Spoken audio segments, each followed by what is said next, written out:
Nung hinuli ang former president, obligasyon ba ng PNP na dalhin si president before a judicial official? Kasi yun yung sinasabi nila. Teka, yung Roman Statute, sabi nila pag hinuli, kailangan dalhin muna sa RTC.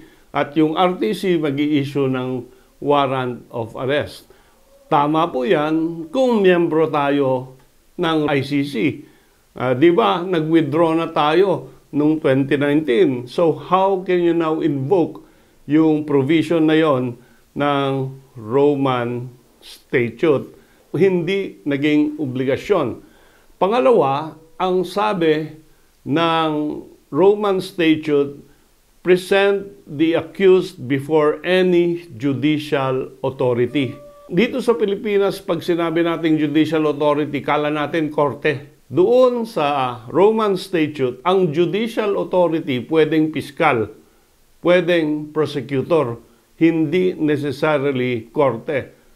Nung hinuli ang former president, nandoon si Prosecutor General at doon siya present ng PNP. So nag-comply ang PNP sa requirement na yan kahit hindi tayo member.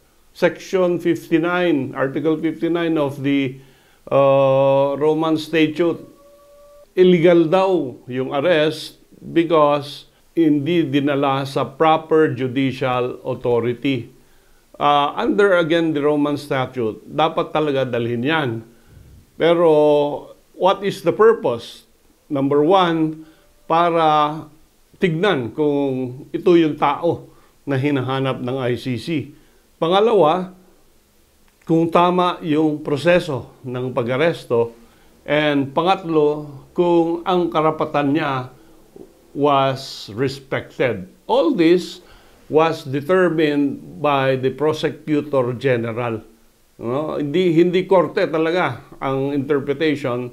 The Prosecutor General was there, so compliance na yan. At pangatlong ang rason dyan, hindi nga tayo membro ng ICC, so hindi natin pwedeng i-invoke na ito. Pag ang heinous crime na-i-file sa ICC, meron bang batas, sariling batas ang Pilipinas para i-sustain or i-confirm yung jurisdiction ng ICC? Meron tayong Republic Act 9851. At ang 9851 is the Philippine Act on Crimes Against International Humanitarian Law, Genocide, and Other Crimes Against Humanity. Under Chapter 7, Section 17, sabi ng batas, 9851, in the interest of justice, the relevant Philippine authorities may dispense with the investigation or prosecution of a crime punishable under the Act if another court of international tribunal is already conducting investigation and prosecution of the same. So dito kinilala ng Pilipinas, pag meron ng investigasyon ang isang international body, ibibigay na lang sa kanila yung investigation and prosecution. So covered by a local law itong ICC arrest through Interpol.